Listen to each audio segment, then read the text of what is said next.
Now the Three Martini Lunch with Greg Corombos and Jim Garrity. And welcome, everyone, to the Wednesday edition of the Three Martini Lunch, along with Jim Garrity of National Review and author of the WWII Agency. I'm Greg Corombos of Radio America. Good, bad, and crazy martinis for you as usual. We're back to our normal order today of the good coming first. This is a new poll from Quinnipiac University. They were asking people to gauge the best and worst president since the end of World War II. And for the first time in a while, George W. Bush does not have the dishonor of being labeled the worst since World War II. 33% of respondents now believe Barack Obama is the worst president in the last 7 decades. 28% gave Bush the label. When it comes to the best president, 35% said Ronald Reagan. Bill Clinton, the top Democrat, at 18%. And so, Jim, when it comes to best and worst, obviously people's memories are freshest with the most recent of presidents, but especially given the recent spate of scandal after scandal from this administration, it shows that a decent number of people are paying attention, even though 33% could probably be chalked up as mostly GOP-based. You're already seeing folks on the New Republic and various other places saying, oh, this poll doesn't really mean anything. It's, people don't have long memories. They look at the past through rose-colored glasses, yada, yada. Okay, fine. This is not people truly evaluating the record of, say, Gerald Ford and comparing it to late Eisenhower or something like that. Even in that context, we can still say, look, people are feeling very negatively about President Obama and his performance. You look further down in that, 40% say he's doing a good job in the economy, 55% bad. Foreign policy, 37% good, 57% bad. Healthcare, 40% positive, 58% negative. He's doing okay on the environment. That one splits 40-50 in the good direction. And then on terrorism, for the president who authorized the mission to kill Osama bin Laden, you'd figure this would be a persistent strength for him, but he's negative 44% to 51% on this. And you figure some of that could be the Bo Bergdahl deal. Kind of wonder if the rise of ISIS in Syria and Iraq has people kind of feeling a little more nervous about the future, the announcement of the restoration of the caliphate and things like that.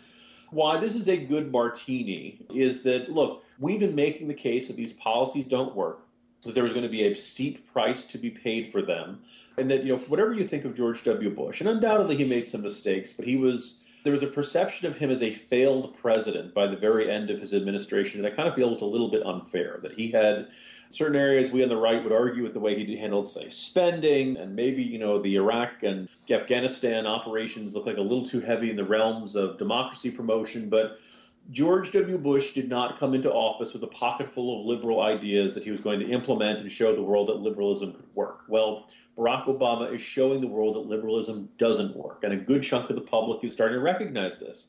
I think it's very likely that by the end of Obama's term in January 2017, he will be seen as failed a president as George W. Bush was when he left office. And it's kind of stunning. You can argue this has come a little late. Probably the most painful statistic in this poll was a statement that 45% of voters said America would be better off if Mitt Romney had won, while 38% say the country would be worse off. So America, we were trying to tell you that in, say, 2012, and you just didn't listen to us. Nobody wanted to hear it. Obviously, it's nice to see. It's good to see that Ronald Reagan is still appreciated on a level that we certainly knew existed at the time of his passing in 2004, given the adulation there. And the numbers didn't get any better for Obama in this poll. 54% saying that the administration is not competent in running the government. Overall approval remains at 40%. Those are pretty lousy numbers. Of course, if they had allowed the survey to go back beyond World War II, I'm sure, folks like Chester Arthur and Benjamin Harrison would have come out on top. But we'll never know for sure until they do those numbers. I'm just kidding, obviously. See, it'd be kind of fun to get ordinary Americans to get into that argument. That guy, who I barely remember, is way worse than the guy that we spent 5 minutes on in grade school. Oh, good times. All right, on to the truly bad martini now.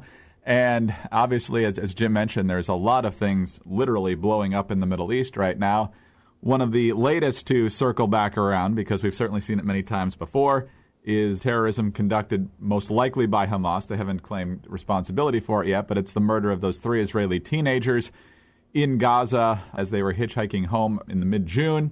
Their bodies were discovered earlier this week. There was a national day of mourning in Israel on Tuesday for that. The Israeli response has begun. There was shelling into Gaza. There are reports that a Palestinian teenager was found dead, I believe, yesterday as well. And so who knows how this will potentially escalate. But the interesting part here, Jim, is that all of this is happening when the rest of the region is pretty well distracted. And so it'll be very interesting to see how this plays out.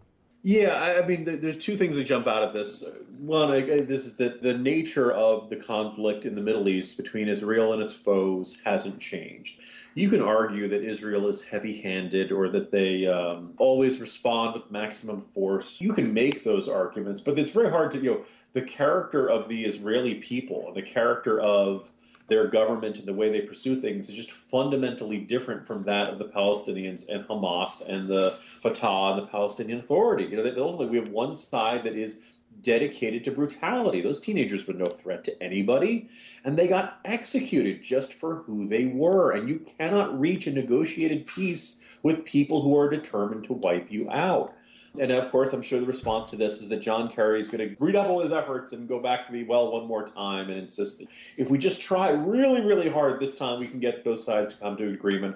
When it really comes down to, look, the moment the Israelis said, look, we are no longer determined to drive the Jews to the sea, that we will, we recognize Israel's right to exist, and we recognize Israel's right to exist as a Jewish state, that changes everything. But they're never going to get to that because their culture has been marinating in this hatred and fury and kind of irrational scapegoating of Israel for, now generations.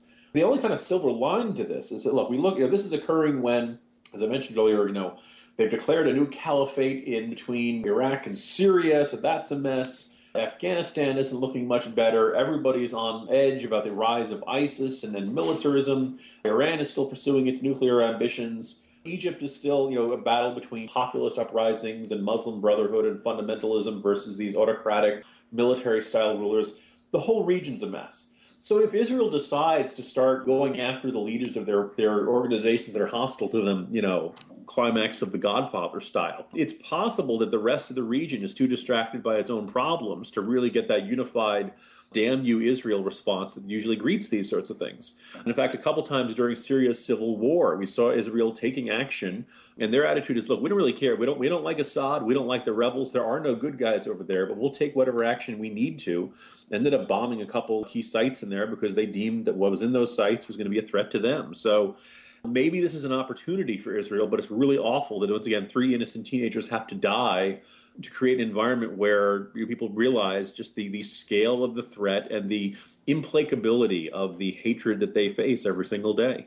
And one of those teenagers apparently had dual citizenship in the United States as well as Israel. So interesting. There hasn't really been, as far as I can tell, much of a response from our administration on that, but perhaps one is forthcoming. On to the crazy martini now, and if there ever was a depressing crazy martini, it would be this one from the Washington Times. The Department of Veterans Affairs has issued an apology after a Massachusetts widow received a letter offering her husband an appointment almost 2 years after he died.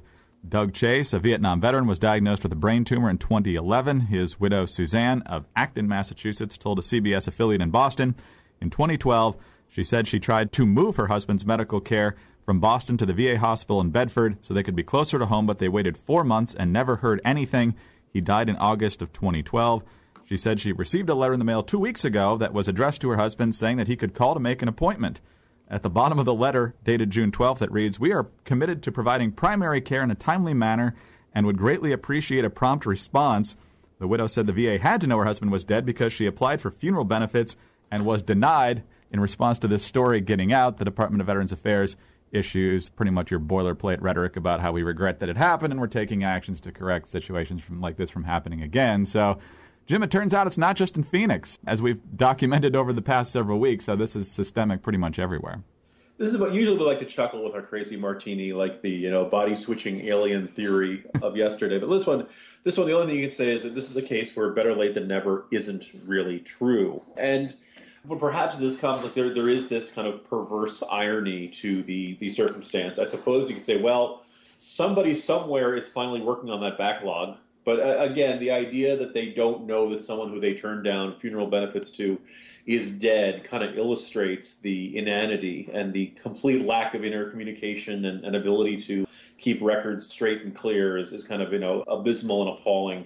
We have a new guy in charge of VA, comes from private sector experience. We'll see if it works out. Wishing him the very best, but look, the track record is not great in this area. The suspicion is that at some point the public will lose interest, and it'll be another couple of years, and it'll take another god-awful scandal for people to start taking it seriously again. Yeah, certainly the case. And this is one of the most massive bureaucracies we've got. Billions upon billions of dollars poured into this, and the efficiency is just deplorable, and it shows what an entrenched bureaucracy does to efficiency. And this is certainly the most serious case. It's one thing if it's not a life and death issue, but the VA certainly is. And as we've mentioned in the past, it's the WWII agency kind of on steroids with what's going on here with the VA. I want to thank you for that plug, Greg, because I would feel guilty if I did that. But if you do it, it fits in very well. So thank you, Greg. You're welcome. We're going to be off the 4th, but we're going to be back tomorrow. Jim, have a great day. See you tomorrow, Greg. Jim Garrity of National Review. I'm Greg Corombos of Radio America. Thanks for being with us today, and be sure to join us on Thursday for the next 3 Martini Lunch. Have a great day, everyone.